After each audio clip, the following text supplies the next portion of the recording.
Nous sommes sur Patchis TV, nous avons l'occasion d'accueillir le professeur Néguiana Jean-Paul. Professeur, bonjour. Bonjour. Nous avons la chance d'avoir le conseiller du pape dans les studios de Patchis TV. Et nous avons une chance d'avoir un intellectuel rwandais qui a été choisi par le pape, mais qui est engagé dans la communauté, qui est engagé dans l'Église. Aujourd'hui, nous allons surtout penser sur l'engagement des intellectuels rwandais et autres dans la communauté, dans leur Église. Professeur, je suis très heureux de vous recevoir. Vous êtes un secrétaire scientifique de votre fondation, vous êtes philosophe, vous êtes théologien, vous êtes professeur d'université, vous êtes tout, mais je voudrais vous demander, professeur, pour vous, qui êtes-vous?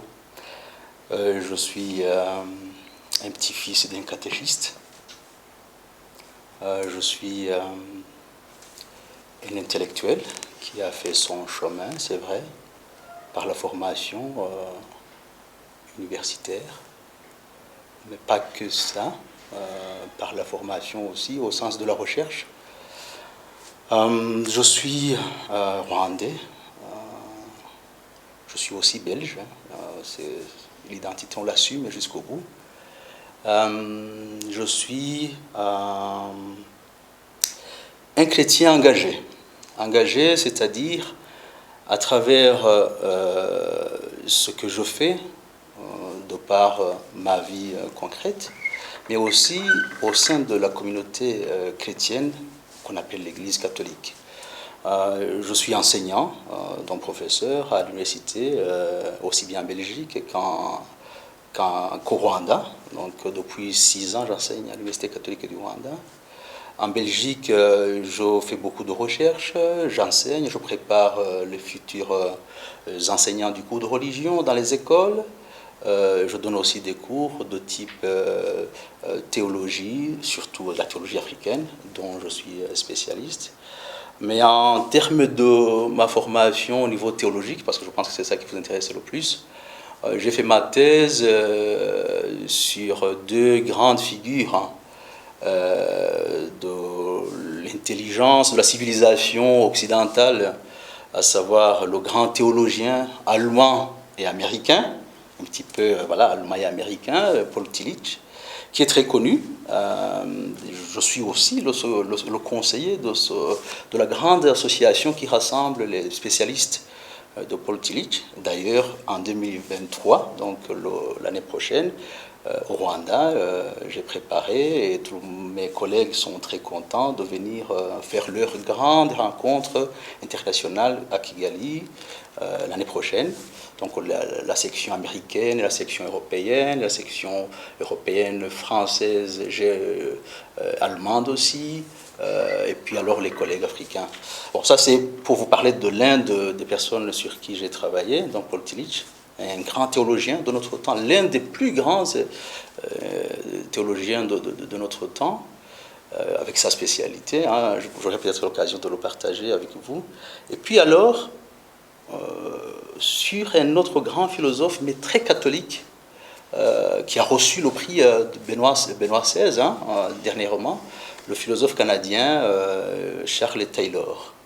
Voilà, donc j'ai mon parcours intellectuel marqué beaucoup plus par l'histoire de ma foi. C'est-à-dire que mon engagement à travers l'université, je pense que j'avais déjà même commencé ces problématiques à partir même de l'école, vers la fin de mes études au petit séminaire d'Ozaza. Je me posais beaucoup de questions sur ce que c'est que l'homme, sur ce que la foi chrétienne, surtout quand on vient de vivre une tragédie comme le génocide dans un pays majoritairement chrétien, dont le génocide perpétré contre les Tutsis a été pour moi, j'allais dire, quelque chose qui a influencé tout mon parcours intellectuel jusqu'à aujourd'hui. Merci beaucoup, professeur. Je note aussi que vous êtes laïque, que vous êtes marié, mais je me demande, vous avez fait la philosophie, la théologie. Pourquoi avez-vous choisi ces filières qui sont normalement suivies par les prêtres? Alors, la question, elle est très géniale. Hein. Aujourd'hui, dans mon village, j'étais avec un copain avec qui j'ai fait le petit séminaire. Et il me rappelait les sujets que j'écrivais, que je partageais avec mes collègues, mes condisciples, hein, les élèves au petit séminaire. Ceux qui me connaissent vont se retrouver dedans. Je réfléchissais sur des questions vraiment humaines. Je me souviens, j'avais fait un petit article en Kinyarwanda, qu'est-ce que c'est que l'homme, pourquoi le mal à l'époque. Mais je dois avouer que j'étais très influencé aussi par les livres de quelqu'un comme Monseigneur Kizito Arujimigo, qui, voilà, avec qui j'avais une certaine, et j'ai encore, hein, une certaine proximité intellectuelle, spirituelle. Bon, maintenant j'ai grandi, j'ai pris ma propre orientation, mais au niveau intellectuel, c'est quelqu'un qui a réveillé en moi l'amour de la philosophie, l'amour des questions existentielles. Ah oui, ça, je dois le reconnaître. Professeur, nous avons un intellectuel rwandais, un chercheur, un intellectuel qui se met au service de l'Église. Pourquoi, d'où tirez-vous cette conviction, cette facilité à travailler avec la communauté, à travailler avec l'Église? La facilité, je dirais que tout engagement dans l'Église ne devrait pas se faire par facilité. Sinon, on ne suivrait pas le Christ. La vie du Christ, ce n'est pas une vie de facilité, loin de là. La vie du Christ, c'est une vie qui est donnée par le Père, qui est reçue par le Fils, et qui est en quelque sorte aussi portée par l'Église grâce à l'Esprit Saint. Bon, là, je fais en quelque sorte une petite approche trinitaire, hein, pour montrer que un engagement, c'est avant tout quelque chose qui est porté par la foi. On ne peut pas être engagé si on n'y croit pas. Et d'ailleurs, on peut occuper des fonctions, mais on ne sera pas engagé. Donc ça, c'est la différence. Et je réfléchissais depuis que je suis venu pour que je sois présenté à la communauté chrétienne du Rwanda, aux catholiques du Rwanda, que j'aime bien, qui sont au Rwanda, hein, pas du Rwanda, parce qu'il faut la différence au niveau théologique est très importante, parce que nous formons un seul corps, hein. Il n'y a pas de chrétiens du Rwanda, non, il y a les chrétiens qui sont au Rwanda, mais qui sont en communion avec d'autres personnes. Alors je réfléchissais en disant, mais finalement, qu'est-ce qui fait la spécificité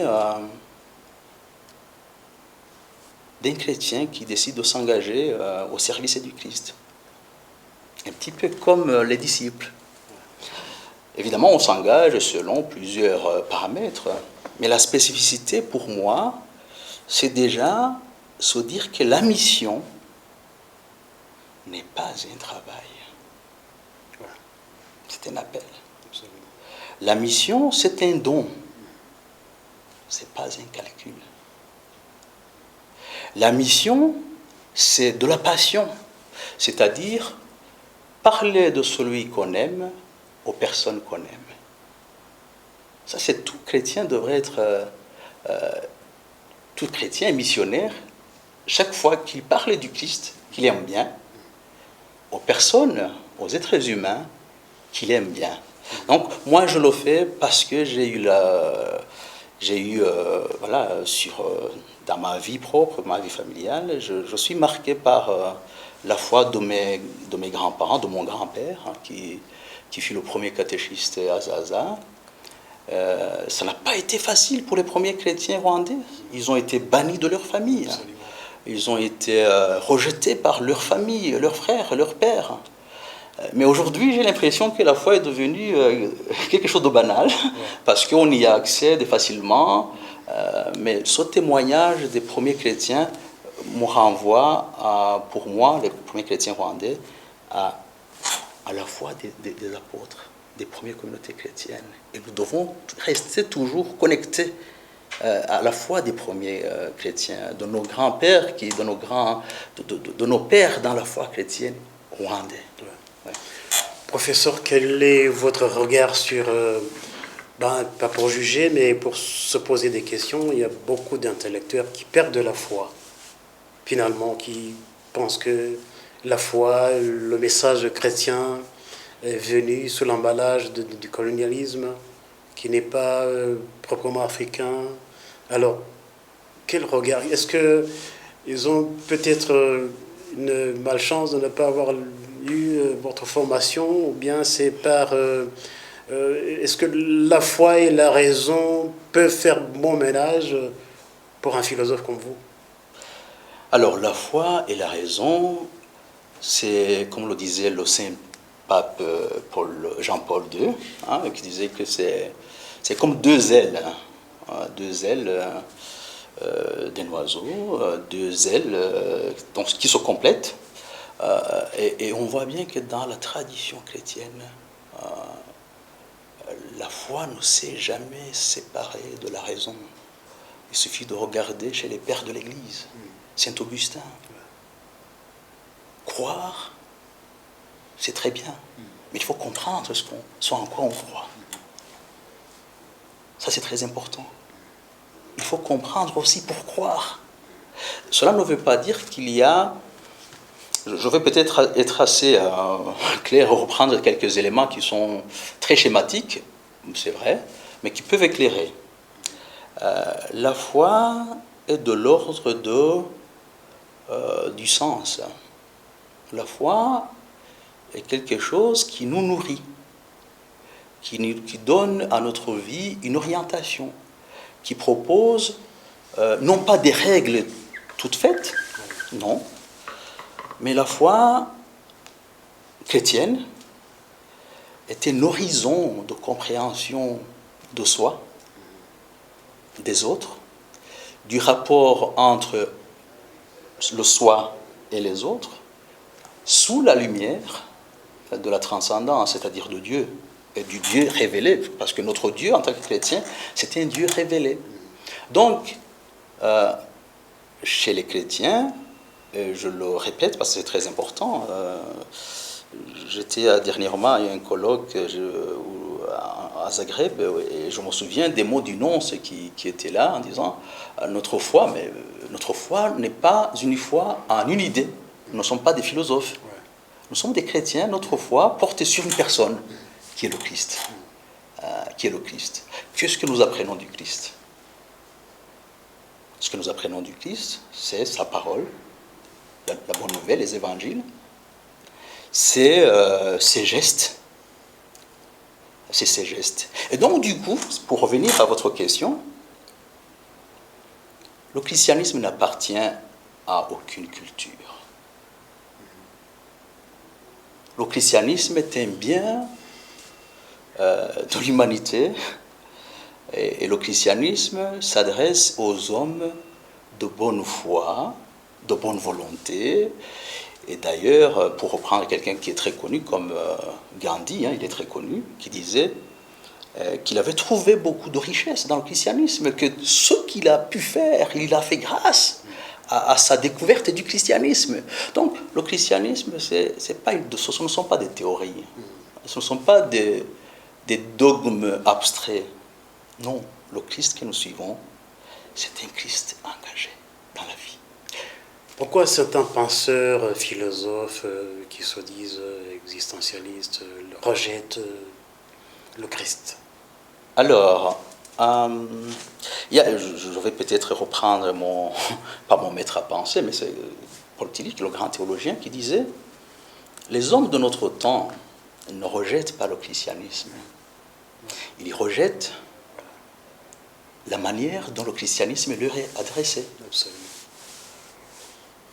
Donc le christianisme aujourd'hui, le christianisme a quelque chose d'universel. Je vais peut-être revenir sur cet aspect. L'universalité du christianisme se trouve dans le geste qui anime le Christ, c'est-à-dire l'amour inconditionnel pour l'autrui, pour l'autre. Qui ne voudrait pas être aimé? Personne. C'est là où le Christ touche les cœurs de toute l'humanité, des générations passées comme des générations présentes et futures. Mais comment est-ce que nous annonçons le Christ? Je vous donne un exemple assez concret que j'aime bien. J'aime bien, et c'est peut-être aussi la question que je me pose par rapport à notre marche en tant qu'Église africaine, d'Afrique, qui est en Afrique.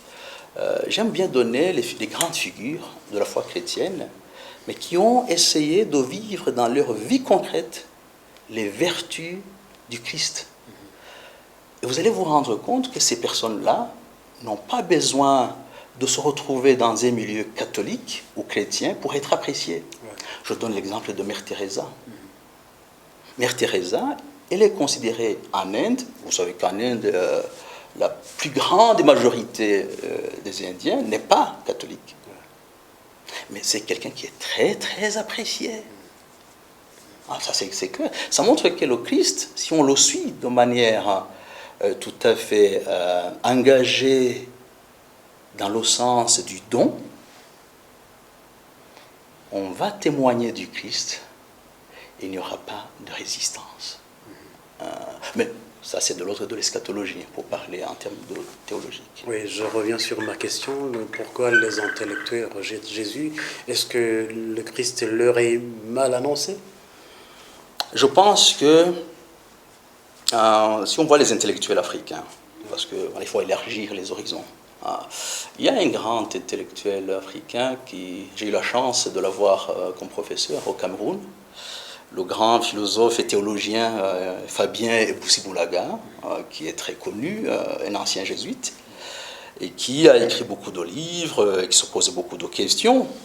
Mais qu'est-ce que lui, il rejetait? Parce qu'il a fini par... Alors l'un de ses grands camarades, qui est très connu, qui a écrit beaucoup de livres, du moins qui a publié le grand livre avec d'autres grands Africains théologiens, le professeur Père Ebra, qui était aussi jésuite. Alors son copain lui dit, mais Eboussi, j'ai appris que tu as perdu la foi. Ouais.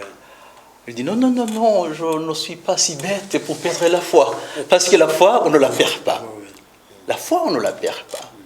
Mais la foi, quand nous l'avons, quand le Christ nous a déjà séduits, nous pouvons perdre la foi, non pas dans le sens de perdre quelque chose, mais nous sommes, j'allais dire, nous sommes en quelque sorte repoussés par certaines manifestations qui, à notre avis, surtout pour les intellectuels, et là je vais reprendre un petit peu la genèse de la question, nous semblent très infantilisants, très paternalistes, ça peut aller même jusqu'au mépris.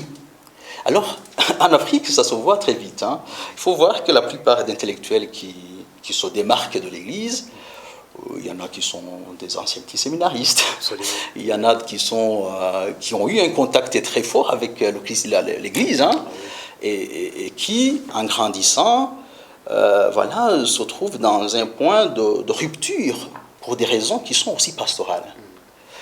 La première raison, c'est l'organisation de la pastorale qui est basée sur les sacrements. Pour moi, là je parlais comme théologien, donc les pasteurs vont devoir écouter ce que je dis comme théologien, parce que dans l'Église catholique, nous avons la chance que les pasteurs ont leur ministère, et nous, théologiens, nous avons aussi notre ministère, et les deux se complètent. Ça, c'est l'Église catholique. Je pense que notre foi, notre présence en tant qu'Église s'est constituée dans une démarche beaucoup plus basée sur les sacrements. C'est-à-dire, la catéchèse est organisée autour de quoi? Des sacrements. Mais cette démarche-là fait qu'à un certain moment, on lâche les gens dans le vide. Après la confirmation, l'enfant a 12 ans. Moi, j'ai été confirmé, j'avais 12 ans.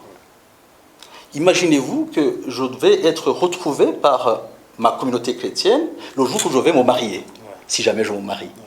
Aujourd'hui, les gens se marient trop tard. Donc, vous lâchez une personne de 12 ans, vous voulez le rechercher parce qu'il doit se marier. Entre-temps, qu'est-ce qui s'est passé? Entre-temps, ce qui s'est passé, c'est qu'il a fait l'université, il a découvert et approfondi d'autres idées, mais il n'a pas eu le temps d'approfondir sa foi chrétienne. Et je pense que là, il y a un défi, parce qu'en théologie, on pense en termes de défi pour l'Église, au niveau pastoral, c'est-à-dire comment organisons-nous la pastorale qu'on appelle la pastorale continue, pour que les gens restent en contact avec l'Église, pour que aussi nous puissions chercher le langage qu'il faut parler aux gens. Ça, c'est la grande question même du pape François. Est-ce qu'aujourd'hui, notre langage est un langage que le monde comprend? On retrouve notre sujet, la foi et la raison. Donc la raison intervient pour rendre la foi ce qu'on appelle audible. Quand la foi s'annonce à travers les termes qui ne sont plus audibles pour les personnes qui ont un certain niveau intellectuel, il ne faut pas l'oublier, Saint Paul n'a pas eu facile à Athènes, hein, parce que les intellectuels, les philosophes de l'époque l'ont sérieusement défié. Donc ça c'est le grand travail de la théologie. Mais comme vous le savez, professeur, nous sommes en plein synode. Est-ce que vous avez quelques idées? Parce que c'est véritablement un défi. Nous sommes tous à la messe. Il y a un intellectuel, un médecin, un professeur d'université qui est assis à côté d'un paysan. Et le message dans l'homélie destiné à tout le monde. Oui. Est-ce que vous avez une approche spécifique? Vous avez une idée? Comment approcher un intellectuel dans sa foi et dans son raisonnement, dans son monde? La question est simple.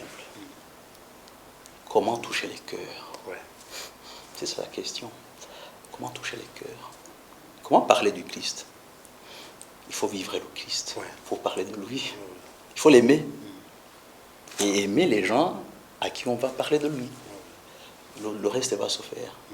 Ça, voilà l'abbé Pierre, hein, le français, hein, qui est très connu, qui a été honoré par l'État français, qui est laïque, vous imaginez, mais qui honore un prêtre qui a pu parler de Jésus, témoigner de Jésus, à tel point que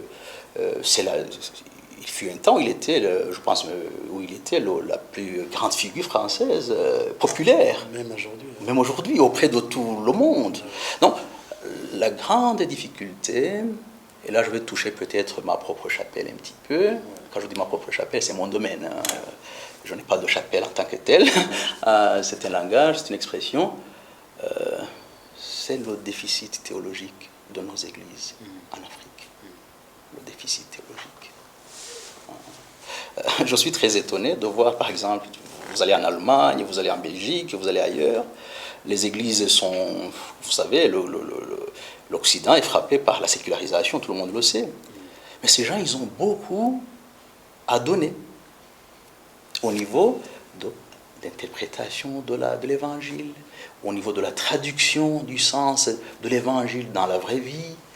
Ces gens ont fait des travaux impressionnants pour nourrir l'Église. Aujourd'hui, l'Église d'Afrique est appelée à nourrir l'Église universelle. Avec quoi allons-nous les nourrir?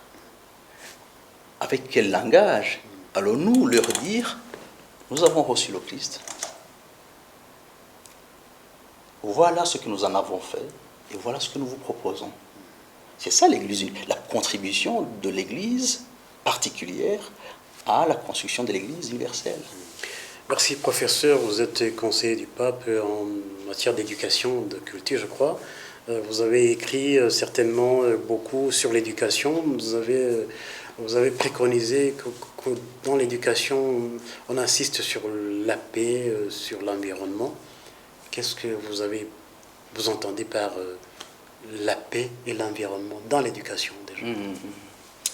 Alors, c'est quelle paix? La paix.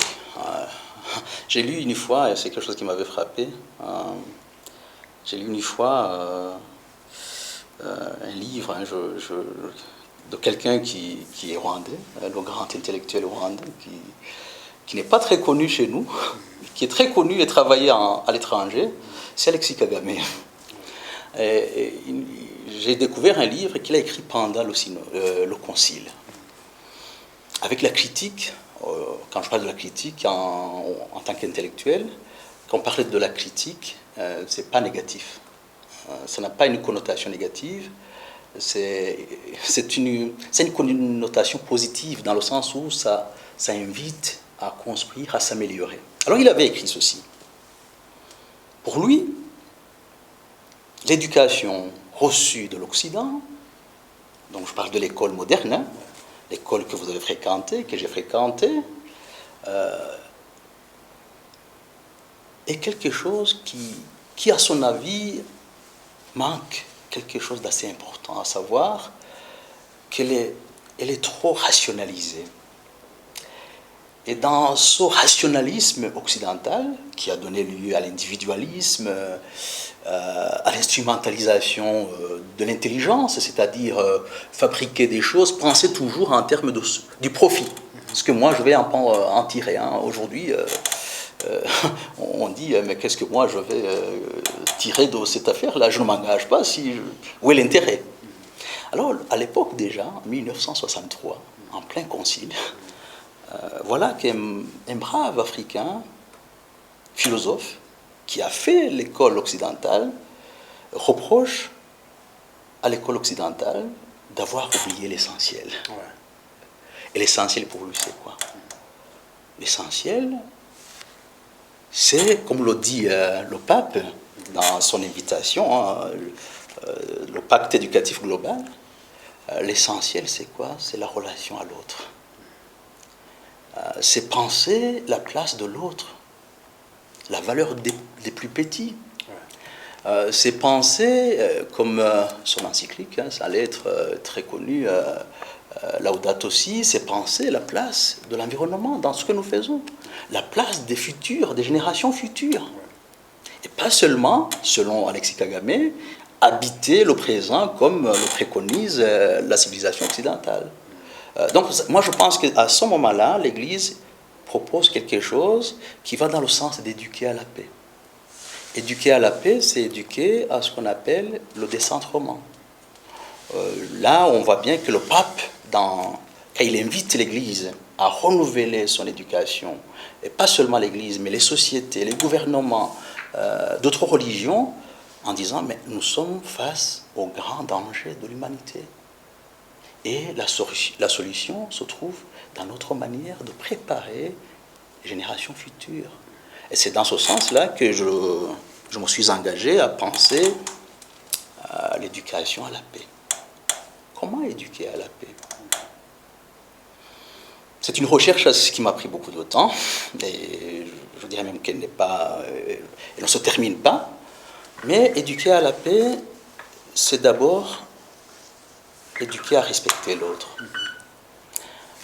Non pas en disant, comme nous le faisons, tu dois respecter les autres. Non, non. C'est aussi introduire, comme on le faisait dans le passé, dans la tradition africaine, les expériences pour apprendre. Que les enfants se posent des questions sur des expériences vécues. Qu'ils puissent se positionner en disant, mais comment celui-là a-t-il fait ce qu'il a fait? Et donc, du coup, c'est à travers ça que l'enfant va se mettre à la place de l'autre. C'est ça, éduquer à la paix, finalement. C'est aussi éduquer à s'engager pour les autres. S'engager pour les autres. C'est aussi éduquer à la dématérialisation du monde. C'est-à-dire quoi? Se dire que mon bonheur ne dépend pas de ce que j'ai. Aujourd'hui, notre valeur, malheureusement, se mesure par rapport à ce que nous possédons. Nous sommes devenus des avoirs plutôt que des êtres. Là, je vais peut-être beaucoup plus loin dans ma critique, mais c'est ça, éduquer à la paix. Et éduquer à la paix aujourd'hui dans un monde, j'allais dire, très capitaliste, c'est-à-dire qui considère qu'on peut facilement mettre la vie des gens de côté et profiter de quelque chose. Donc les choses sont devenues beaucoup plus importantes que des personnes. Les éduquer, dans ce sens-là, c'est les éduquer aussi à respecter la nature. Et là, on voit bien que la tradition africaine, dans sa manière de voir la vie comme la globalité, rejoint l'Évangile, surtout rejoint, j'allais dire, le récit de la création. Dieu ne crée pas l'homme seulement. Non, non. Donc, pour être en paix, il faut qu'on soit en paix avec les autres, avec soi-même d'abord, évidemment, en paix avec les autres, avec la nature. Et tout ça dans une perspective chrétienne, sous la mouvance de Dieu, du Christ, de la bonne nouvelle. Professeur, à vous entendre, on dirait que vous devriez aussi éduquer les gens la pensée? Une pensée correcte. Pour un philosophe, pensée correcte, c'est quoi? Pour les philosophes, la pensée... D'abord, il faut voir comment est née la philosophie. Hein. Là, j'ai fait le glissement entre la théologie et la philosophie. La philosophie naît d'une certaine manière. Il faut le savoir. La philosophie est née par sa méthode. La philosophie naît quand l'homme commence à remettre en question les choses, sa manière de vivre. Quand l'homme pense qu'il peut améliorer sa manière de vivre, sa manière d'être avec les autres, c'est là où la philosophie commence. Et donc, moi, je dirais que ce qui pourrait aider les gens, il faut le faire. Et le pape François le préconise. Il faut pouvoir éduquer les gens, les enfants, capables d'être libres et surtout d'être libres d'eux-mêmes. Parce que le grand esclave, c'est l'esclave de soi. Être libre de soi-même. Ça, c'est très, très important.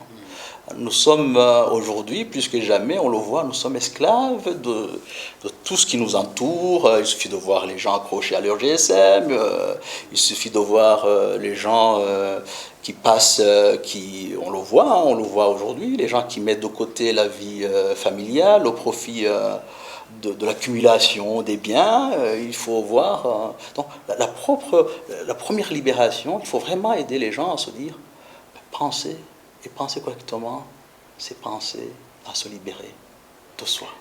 Donc, vous dites que la philosophie est utile? Elle est plus qu'utile. Pour ceux qui ne comprennent pas la théologie, elle sert à quoi? Alors, la Vous théologie... étudiez Dieu. Est-ce que ce n'est pas quelque peu prétentieux? J'ai eu la chance de travailler un grand théologien, vraiment, je le dis avec beaucoup de passion, hein, Paul Tillich. Et Paul Tillich, ce qu'il reproche à la théologie classique, si on peut dire ça comme ça, c'est qu'il dit, en fait, non, la théologie, l'objet de la théologie, ce n'est pas Dieu. Dieu, ce n'est pas un objet. Normalement, on étudie des objets. Mais Dieu n'est pas un objet. Donc, on ne peut pas étudier Dieu. Si on étudie Dieu, on le rend une chose, on le chosifie, pour reprendre le terme et le concept de Jean-Paul Sartre. Donc, et là, on va rejoindre la pastorale aussi. La foi chrétienne que nous avons reçue, c'est une invitation à l'Église. J'en parle à l'Église, bon, du moins l'Église qui est la mienne ici au Rwanda. Nous avons reçu la foi qui était aussi la foi chrétienne, mais qui nous a été communiquée dans un langage, comme le disait le grand théologien africain, Monseigneur l'évêque du Malawi, Kalilombe, c'était un grand théologien, franchement, il disait, nous avons eu la chance d'avoir le Christ. La bonne nouvelle est arrivée chez nous. Mais le langage qui a été utilisé pour nous la communiquer, c'est un langage qui n'est pas le nôtre. Faisons un effort pour trouver un langage qui est le nôtre pour parler de cette richesse que nous avons reçue. C'est toute la tâche de la théologie. Donc la théologie est une science, ça c'est sûr, une discipline universitaire qui vise non seulement à questionner la vie de l'Église, non pas pour la détruire, non, l'Église en a besoin, mais pour pouvoir identifier les faiblesses et les corriger à travers une relecture de l'Évangile. Donc la théologie, elle est au service de l'Église. Une fois j'avais dit, la théologie, chaque Église doit avoir sa théologie. Parce que la théologie aussi, l'autre grand rôle de la théologie, c'est que, comme le disait donc Kalilombe, mais c'est aussi, c'est dit par tous les grands théologiens, c'est que la théologie parvient, fait un effort de réflexion, un effort intellectuel pour traduire dans le langage qui convient, qui a du sens pour les gens du présent, là on est dans la pastorale des intellectuels, leur parler du Christ dans un langage qui est le leur, qu'ils comprennent. Ça, c'est la fonction de la théologie. Mais la théologie, c'est une passion.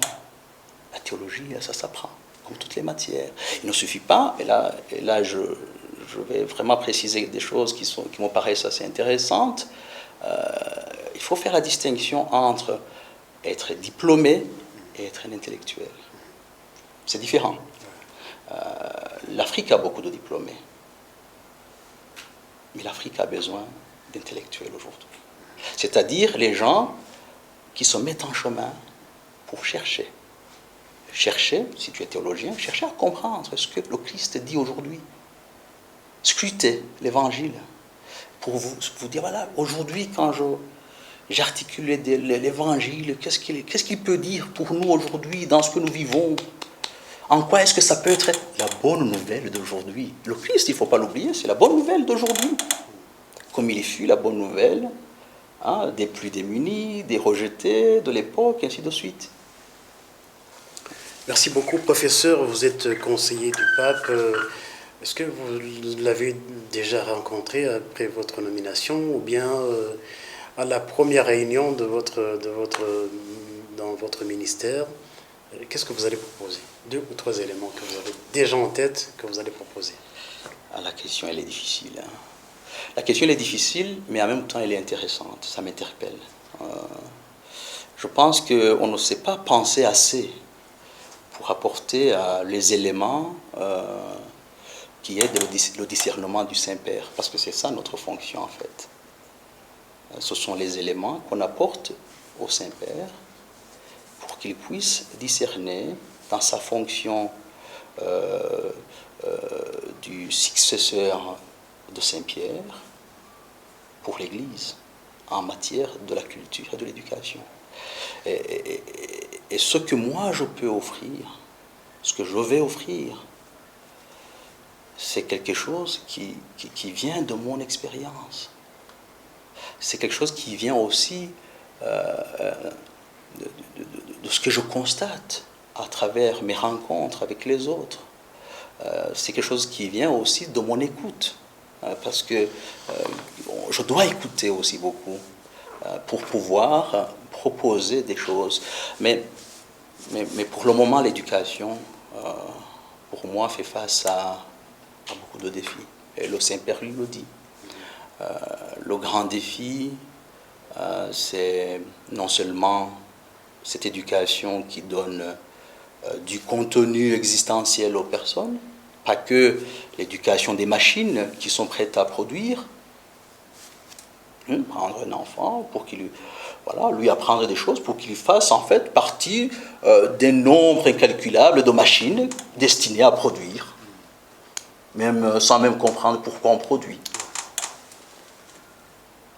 Je pense que là, il y a du travail pour l'éducation. Le deuxième grand défi, et qui est peut-être propre à l'Afrique, mais en même temps qui doit interpeller l'Église au sens de la communion, de l'humanité, de l'Église, c'est la question de l'accès à l'éducation de qualité pour tous les enfants de Dieu. Vous savez, c'est le cardinal Antoine qui dit des choses qui m'intéressent. Il a dit une fois, un enfant, c'est un don de Dieu à l'humanité. Mais la société a le devoir de faire en sorte que les talents que l'enfant a reçus de Dieu, qui sont les talents originaux, soient développés. Ça, c'est ça l'éducation. Et quand ils sont développés, ils sont alors au service de la société. Mais il faut que ça soit développé. Ça, c'est le rôle de l'éducation. Merci, professeur. Nous sommes avec le professeur Nguyen Jean-Paul. Il est tout philosophe, théologien, mais il a les pieds sur terre. Professeur, après les voyages, après les livres, après les conférences, qu'est-ce que vous faites dans la vie? Qu'est-ce que vous écoutez comme musique? Qu'est-ce que vous vous reposez comment? Est-ce que vous faites du sport? Est-ce que vous êtes un homme ordinaire comme tous les autres? Oh, je suis un homme ordinaire dans tous les sens du terme. Mais j'aime bien m'engager pour les autres. J'aime bien rejoindre ma terre natale, là où j'ai rencontré le Christ. La communauté qui m'a porté, qui m'a appris à connaître le Christ. C'est-à-dire, je ne le dirai jamais assez, mais mon village, Zaza, où depuis un certain temps, je m'engage avec une petite école qui n'est pas une école en tant que telle, mais qui est au service des enfants, comme voilà, juste pour que je participe de manière concrète. Je ne suis pas un théologien seulement des livres, je suis un théologien engagé sur le terrain, et je suis très fier de cette petite œuvre de Dieu qui accueille des petits-enfants qui viennent des familles voisines que j'ai connues, je suis très content de voir que ces enfants, je connais leurs parents, et qu'ils s'épanouissent bien, qu'ils apprennent, et que peut-être ils auront la chance de rendre le monde meilleur grâce à quelque chose de simple. Et ça, c'est important. Alors, au niveau musique, évidemment, et au niveau culturel, on me reproche souvent d'être très pris par des livres. Mon épouse me le reproche. Oui, je pense que là, il faut que je fasse un effort. Merci beaucoup, professeur. Ceux qui vont suivre l'émission, il y aura certainement des gens, des intellectuels comme vous, qui vont se dire, professeur Nidiena, il parle de Jésus avec passion. Quel est le dernier message que vous leur dites? Quel livre vous leur proposez? Non, peut-être pas souvent des livres chrétiens. Qu'est-ce que vous leur proposez? Un livre, quelque chose qui peut les aider à acquérir cet amour du Christ et de l'Église? Alors, bonne question. Proposer un livre, ça je ne le ferai vraiment pas du tout parce qu'il y en a beaucoup. Par contre, je pense que ce qui serait intéressant, c'est que les intellectuels chrétiens, catholiques, fassent, nous sommes dans la synodalité, fassent des demandes explicites aux pasteurs pour leur formation permanente, pour qu'ils aillent plus loin que ce qu'ils ont appris à la catéchèse, pour qu'ils continuent à nourrir leur curiosité intellectuelle, mais sur le plan de la foi. C'est très intéressant. Il y a des exemples maintenant en Afrique, dans beaucoup de capitales. Je parlerai du cas que je connais de Yaoundé, à l'Université catholique de Yaoundé, où on organise, même à Douala, c'est une autre grande ville du Cameroun. En Europe, ça c'est connu depuis longtemps. Moi, quand je faisais ma théologie, il y avait toujours des médecins, des informaticiens, des chrétiens très engagés, des juristes qui venaient suivre un cours, deux cours, trois cours, parce qu'évidemment, on doit nourrir sa foi.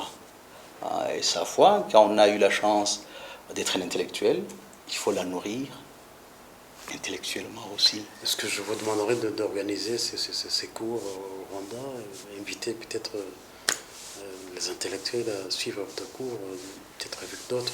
Et puis la dernière question, c'est si quelqu'un veut voir vos œuvres, vos livres, vos écrits, où les trouver? Alors mes livres, on sait les trouver sur Internet, ça c'est clair.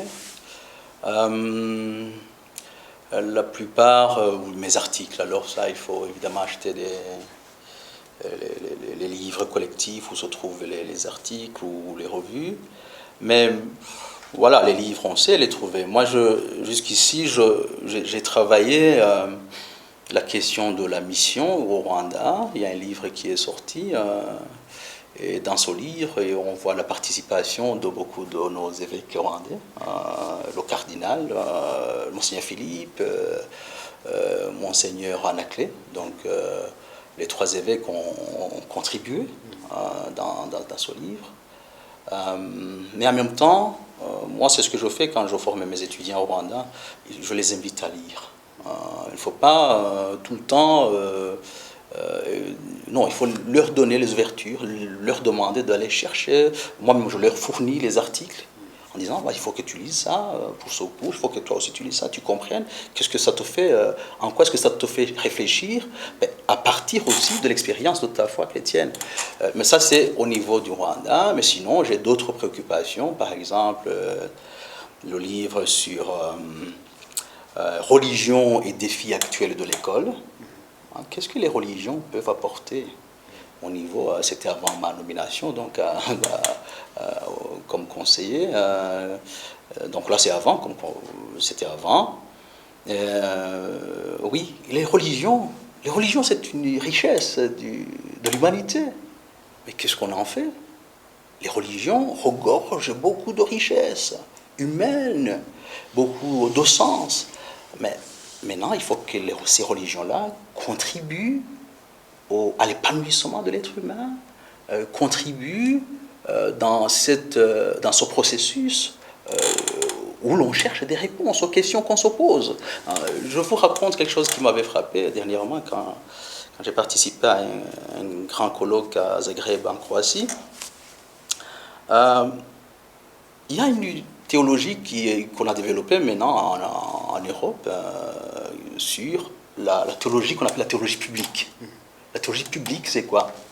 C'est chercher à travers la religion, proposer des solutions au sein de la société en disant voilà, notre richesse, notre patrimoine religieux peut participer aux efforts de toute la société pour répondre aux défis de la société. Ça c'est quelque chose d'assez intéressant. Mais aujourd'hui, le problème, c'est qu'en Afrique, les religions deviennent aussi des problèmes. Vous connaissez des gens qui manipulent les personnes, vous connaissez les gens qui sont mal intentionnés, qui empêchent les pauvres paysans, les pauvres Africains à ne pas aller se faire soigner, en disant des prophéties. On assiste maintenant aux dérives de la religion en Afrique. La théologie, alors là c'est une invitation que moi j'adresse aux États africains aussi. La théologie, l'Africain il est fondamentalement religieux, mais il faut que cette religiosité soit bien gérée, sinon elle va se transformer en dérive. Et on l'a vu, les enfants sont qualifiés de sorciers en République démocratique du Congo. Les personnes, les albinos en Tanzanie, vous savez ce qui s'est passé, ils ont des forces et tout ça, on les tue. Mais ça, ce sont des croyances religieuses. Vous connaissez les pasteurs qui font des dérives en Afrique, qui escroquent les gens de l'argent, qui promettent monts et merveilles, qui appauvrissent tout simplement les personnes, qui, comme le disait mon grand ami, paix à son âme, le professeur Kamana, le grand théologien, l'un des grands théologiens africains de notre temps, qui disait en fait, il y a aussi aujourd'hui la tentation, le mot est fort, tenez-vous bien, de l'imbécilisation de l'Africain par la religion. Le mot est fort. C'est peut-être une autre émission. Merci professeur. La dernière question, je voudrais vous demander une question peut-être indiscrète. Pourquoi le Saint-Père a choisi le professeur Nguyen? Oh, ça, il faut poser la question à l'Esprit Saint. L'Esprit Saint, c'est une... Moi, j'ai appris à repenser ce que c'est que l'Église, la richesse de l'Église, l'ecclésiologie. Quand je parle de l'Église, ce n'est pas l'Église au sens premier du terme. Hein. C'est l'Église comme la famille, c'est comme la communauté des croyants, des chrétiens, catholiques dans le sens où ils appartiennent à un corps universel. Ça, c'est très très important. Nous sommes des catholiques, hein. C'est-à-dire que nous sommes en communion avec tous les chrétiens du monde, et la personne qui est le garant de cette communion, c'est le Saint-Père. Si aujourd'hui, le Saint-Père peut se dire que une pauvre personne comme moi, avec tous mes défauts, que je peux apporter peut-être quelque chose, je pense que c'est une invitation au pasteur. Le pasteur, c'est qui? Qu'est-ce qu'il fait, le pasteur? Le pasteur, c'est comme un père de famille. Il n'est pas là seulement pour apporter des solutions. Ce n'est pas ça le rôle d'un pasteur. Le pasteur est celui qui est aussi attentif à ce que l'Esprit Saint peut insuffler au sein de sa communauté. Et se dire, ah, il peut discerner en disant, je pense que telle personne dans notre communauté peut servir la grande communauté en lui donnant cette tâche. Et ça se voit dans toute l'Église, que ce soit l'Église au niveau de la communauté ecclésiale de base, que j'aime bien. Quand on dit François, Marie, Catherine, Rose, c'est toi. C'est à toi qu'on va chercher l'attention que notre petite communauté porte aux pauvres. C'est une mission de l'Église, à un certain niveau, mais c'est toujours l'Église. Donc c'est-à-dire que la communauté chrétienne, pour le souci de l'évangélisation, décide de donner des tâches à tout le monde. Et maintenant, comme nous sommes dans la synodalité, je pense que quand le pape est nommé laïc, je sais bien que ça a pu étonner beaucoup de gens, surtout avec ce à quoi nous sommes habitués, c'est-à-dire, c'est ça la tentation que nous avons eue, c'est que notre Église, c'était un problème qui me paraît assez intéressant, qu'il faut clarifier. L'Église est arrivée en Afrique grâce au clergé. Et la tentation qui a suivi, le piège dans lequel l'Église d'Afrique est tombée, c'est que, comme le disait l'évêque du Malawi, Monseigneur Kalilombe, c'est que jusqu'à sous peu, les gens disent « Ah, les gens de l'Église, oui, il est de l'Église. » À peine un catéchiste, on peut dire aussi qu'il est de l'Église. Et donc, du coup, on fait ce lien entre les missionnaires, qui étaient prêtres la plupart du temps, qui ont annoncé la première, qui ont fondé les premières missions. Ben, c'est ça l'Église, les missionnaires. Ceux qui les remplacent, c'est-à-dire les prêtres autochtones, comme on dit, africains, c'est ça l'Église. Mais où est alors d'autres baptisés? C'est ça. Il faut revoir notre ecclésiologie. Et c'est ça l'invitation du pape. Le pape François veut que l'Église soit une Église synodale, c'est-à-dire une Église qui vit la grâce de la communauté et de la communion, où chacun est un frère. Merci beaucoup, professeur. Nous étions avec le professeur Niguena Jean-Paul. Il nous a montré sa passion du Christ, son amour de l'Église. Peut-être espérons que ça va donner beaucoup de goût aux intellectuels qui nous écoutent. Et on vous trouve où? Au Rwanda, en Belgique, quand vous revenez? Alors, avec mon engagement au Rwanda, parce que je suis redevable à l'Église du Rwanda et au peuple rwandais. Et c'est pourquoi j'organise ma vie de telle sorte que je puisse assurer mes cours à l'université au Rwanda. Et mon épouse jusqu'ici me le permet. J'espère que mes enfants en grandissant vont aussi me le permettre. Ils sont au Rwanda? Ils sont encore avec moi en Belgique. Mais quand on peut, on vient ensemble. Mais je pense que je le fais comme service. Apprendre à servir. Servir, c'est-à-dire apporter quelque chose là où on pense que ça peut améliorer la vie, la qualité de la vie des gens. Et évidemment aussi ce foyer de mon village qui fait que je reste lié à ce beau pays qui est le mien. Merci beaucoup. Nous remercions le professeur pour sa simplicité, pour sa présence dans notre pays, surtout sur Patchis TV.